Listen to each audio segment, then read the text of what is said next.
নমস্কাৰ সকলোকে স্বাগতম জনাইছোঁ আসাম জিকে ইউটিউব চেনেলৰ আন এটা নতুন ভিডিঅ'লৈ। আজিৰ ভিডিঅ'ত আমি অসম চৰকাৰৰ তৃতীয় আৰু চতুৰ্থ বৰ্গ তথা অসম পুলিচৰ লিখিত পৰীক্ষাৰ বাবে প্ৰয়োজনীয় হোৱাকৈ এখন মডেল কুৱেশ্যন পেপাৰ লৈ আহিছোঁ।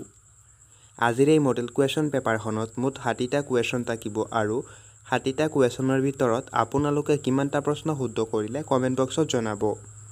তেনেহ'লে বলকচোন আজিৰ ভিডিঅ'টো আৰম্ভ কৰোঁ। আজিৰ আমাৰ ফাৰ্ষ্ট কুৱেশ্যনটো সুধিছে, কোনজন মোগল শাসকে ময়ূৰ সিংহাসন নিৰ্মাণ কৰিছিল?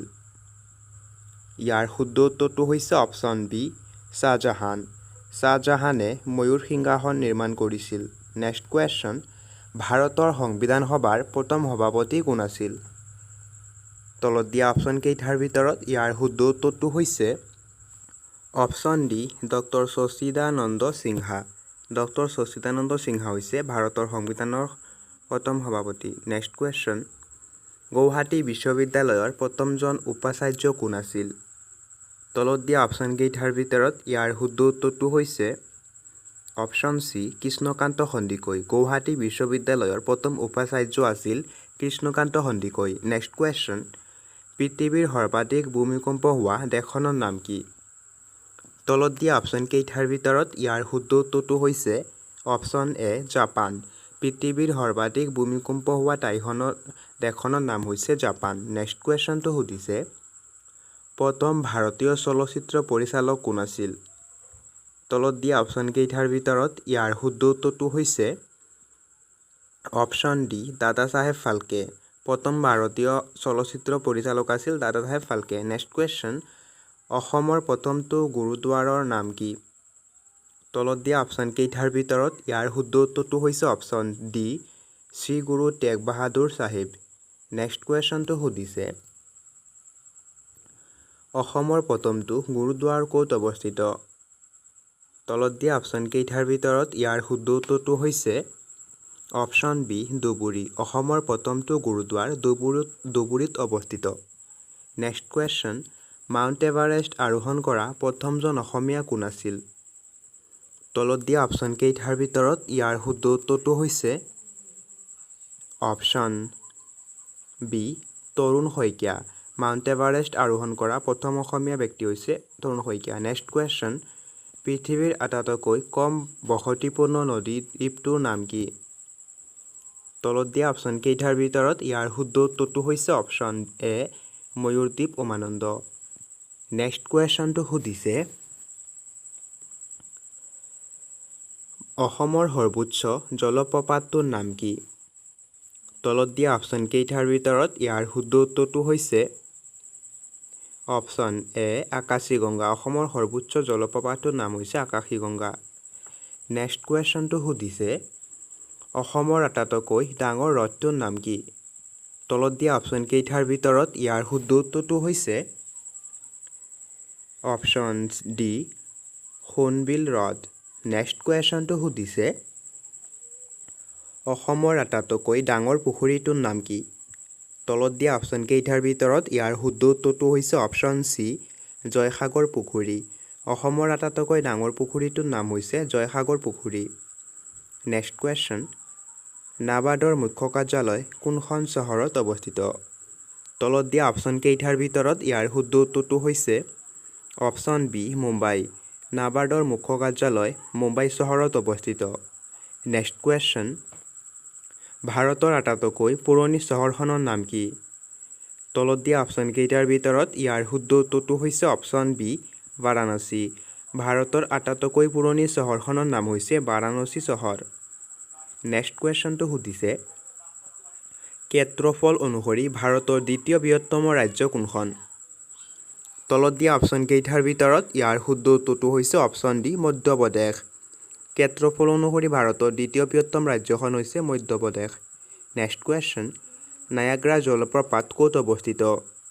তলত দিয়া অপশ্যন কেইটাৰ ভিতৰত ইয়াৰ শুদ্ধ উত্তৰটো হৈছে অপশ্যন বি, নিউয়ৰ্ক। নায়াগ্ৰা জলপ্ৰপাত নিউয়ৰ্কত অৱস্থিত। নেক্সট কুৱেশ্যনটো সুধিছে, ভাৰতৰ কোনখন ৰাজ্যত হৰ্ণবিল উৎসৱ উদযাপন কৰা হয়? ইয়াৰ শুদ্ধ উত্তৰটো হৈছে অপশ্যন ডি, নাগালেণ্ড। ভাৰতৰ নাগালেণ্ড ৰাজ্যত হৰ্ণবিল উৎসৱ উদযাপন কৰা হয়। নেক্সট কুৱেশ্যনটো সুধিছে ভাৰতবৰ্ষৰ প্ৰাচীনতম বংশটোৰ নাম কি? ইয়াৰ শুদ্ধ উত্তৰটো হৈছে অপশ্যন চি মৌৰ্য বংশ। ভাৰতবৰ্ষৰ প্ৰাচীনতম বংশটোৰ নাম হৈছে মৌৰ্য বংশ। নেক্সট কুৱেশ্যনটো সুধিছে ICCৰ মুখ্য কাৰ্যালয় ক'ত অৱস্থিত?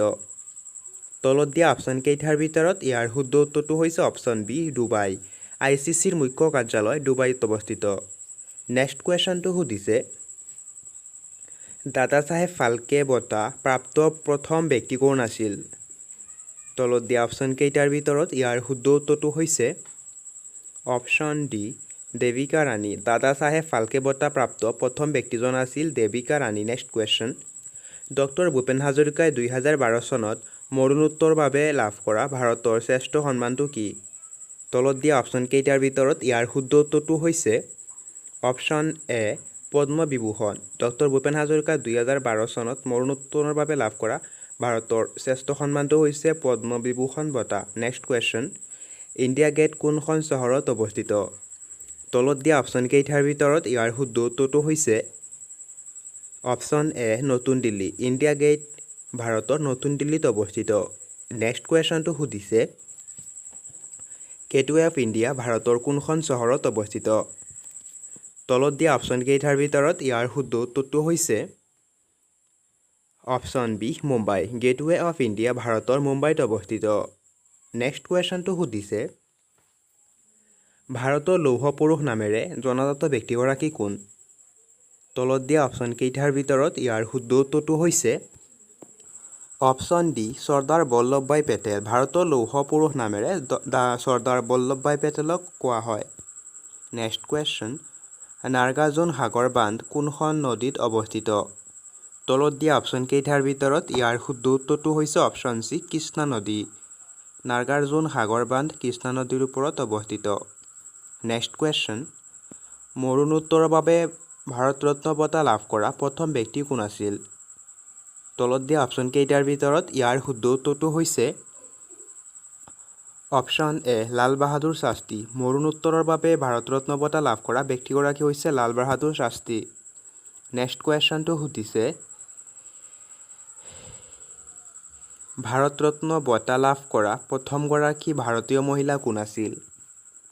তলত দিয়া অপশ্যন কেইটাৰ ভিতৰত ইয়াৰ শুদ্ধ উত্তৰটো হৈছে অপশ্যন এ ইন্দিৰা গান্ধী। ভাৰত ৰত্ন বঁটা লাভ কৰা প্ৰথমগৰাকী ভাৰতীয় মহিলা আছিল ইন্দিৰা গান্ধী আৰু তেওঁ 1971 চনত ভাৰত ৰত্ন বঁটা লাভ কৰে। নেক্সট কুৱেশ্যন ভাৰত ৰত্ন বঁটা লাভ কৰা প্ৰথম ভাৰতীয় কোন আছিল? তলত দিয়া অপশ্যন কেইটাৰ ভিতৰত ইয়াৰ শুদ্ধ উত্তৰটো হৈছে অপশ্যন ডি ওপৰৰ তিনিওটা। ডক্টৰ সৰ্বপল্লী ৰাধাকৃষ্ণ, CV ৰমন আৰু চক্ৰৱৰ্তী ৰাজগোপালানীচাৰীয়ে একেলগে ভাৰত ৰত্ন বঁটা লাভ কৰিছিল। নেক্সট কুৱেশ্যন কোন চনত প্ৰথম বিশ্বযুদ্ধ আৰম্ভ হৈছিল? তলত দিয়া অপশ্যন কেইটাৰ ভিতৰত ইয়াৰ শুদ্ধ উত্তৰটো হৈছে অপশ্যন এ 1914 চনত। 1914 চনত প্ৰথম বিশ্বযুদ্ধ আৰম্ভ হৈছিল। নেক্সট কুৱেশ্যন দ্বিতীয় বিশ্বযুদ্ধত কোনখন দেশে অংশগ্ৰহণ কৰিছিল? কিমানখন দেশে অংশগ্ৰহণ কৰিছিল? ইয়াৰ শুদ্ধ উত্তৰটো হৈছে অপশ্যন চি 37খন দেশে। দ্বিতীয় বিশ্বযুদ্ধত 37খন দেশে অংশগ্ৰহণ কৰিছিল। নেক্সট কুৱেশ্যন কোন চনত দ্বিতীয় বিশ্বযুদ্ধ আৰম্ভ হৈছিল? তলত দিয়া অপশ্যন কেইটাৰ ভিতৰত ইয়াৰ শুদ্ধ উত্তৰটো হৈছে অপশ্যন চি 1939 চনত। 1939 চনত দ্বিতীয় বিশ্বযুদ্ধ হৈছিল। নেক্সট কুৱেশ্যন দ্বিতীয় বিশ্বযুদ্ধত কিমানখন দেশে অংশগ্ৰহণ কৰিছিল? তলত দিয়া অপশ্যন কেইটাৰ ভিতৰত ইয়াৰ শুদ্ধ উত্তৰটো হৈছে অপশ্যন ডি 61খন।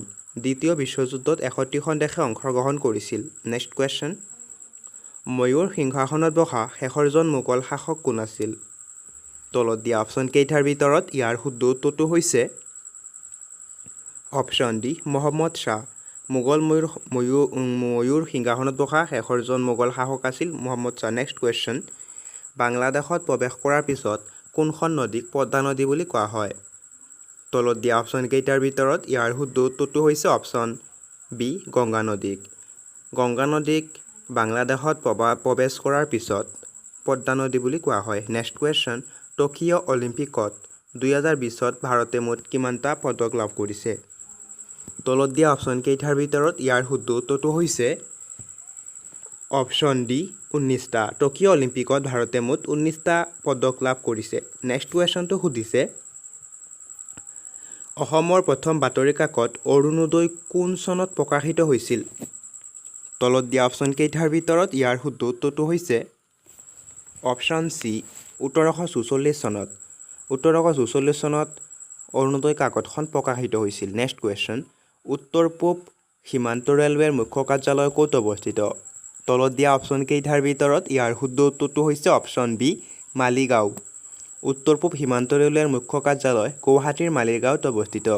নেক্সট কুৱেশ্যনটো সুধিছে অসমৰ স্বাধীনতা কাপ ফুটবল প্ৰতিযোগিতা কেতিয়া আৰম্ভ হৈছিল? তলত দিয়া অপশ্যন কেইটাৰ ভিতৰত ইয়াৰ শুদ্ধ উত্তৰটো হৈছে অপশ্যন বি 1948 চনত। অসমৰ স্বাধীনতা কাপ ফুটবল প্ৰতিযোগিতা 1948 চনত আৰম্ভ হৈছিল। নেক্সট কুৱেশ্যন ইংলেণ্ড আৰু অষ্ট্ৰেলিয়াৰ মাজত ষ্টেট মেচৰ শৃংখলাটোক কি বুলি কোৱা হয়? ইয়াৰ শুদ্ধ উত্তৰটো হৈছে অপশ্যন ডি এছ ইংলেণ্ড আৰু অষ্ট্ৰেলিয়াৰ মাজত টেষ্ট শৃংখলাক এছ বুলি কোৱা হয়। নেক্সট কুৱেশ্যন মহাত্মা গান্ধীৰ মৃত্যুত কোনে কৈছিল আমাৰ জীৱনৰ পৰা পোহৰ নুমাই গ'ল? তলত দিয়া অপশ্যন কেইটাৰ ভিতৰত ইয়াৰ শুদ্ধ উত্তৰটো হৈছে option C Jawaharlal Nehru. Next কুৱেশ্যনটো সুধিছে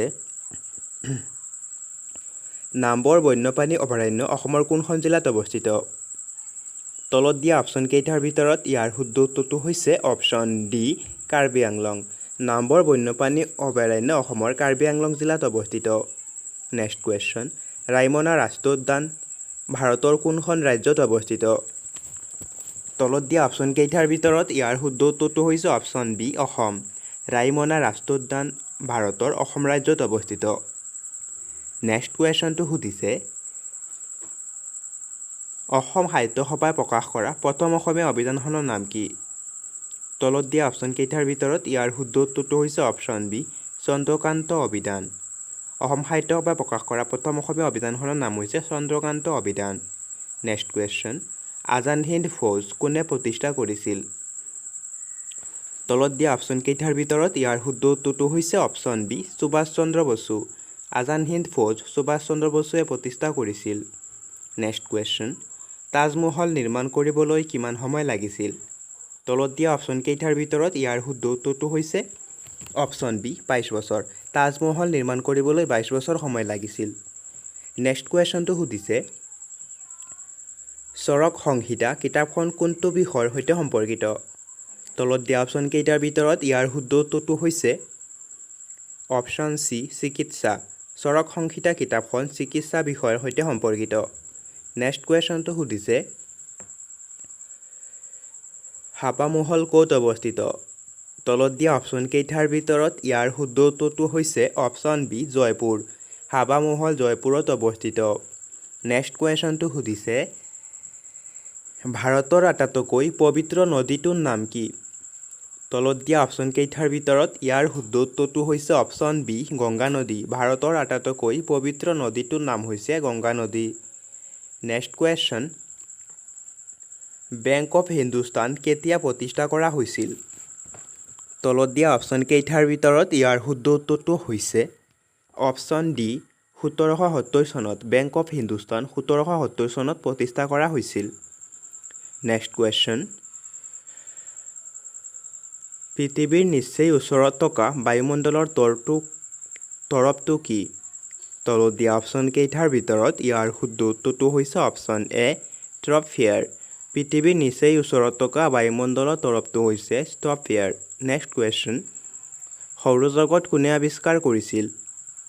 তলত দিয়া অপশ্যন কেইটাৰ ভিতৰত ইয়াৰ শুদ্ধ উত্তৰটো হৈছে অপশ্যন ডি কোপাৰ্নিকাছ। সৌৰজগত কোপাৰ্নিকাছে আৱিষ্কাৰ কৰিছিল। নেক্সট কুৱেশ্যন গুজৰাট ৰাজ্যখনৰ বিখ্যাত নৃত্যটোৰ নাম কি? তলত দিয়া অপশ্যন কেইটাৰ ভিতৰত ইয়াৰ শুদ্ধ উত্তৰটো হৈছে অপশ্যন এ গৰবা নৃত্য। গুজৰাট ৰাজ্যৰ বিখ্যাত নৃত্যটোৰ নাম হৈছে গৰবা নৃত্য। নেক্সট কুৱেশ্যনটো সুধিছে দিল্লীত চলো শ্লোগানটো কোনে দিছিল?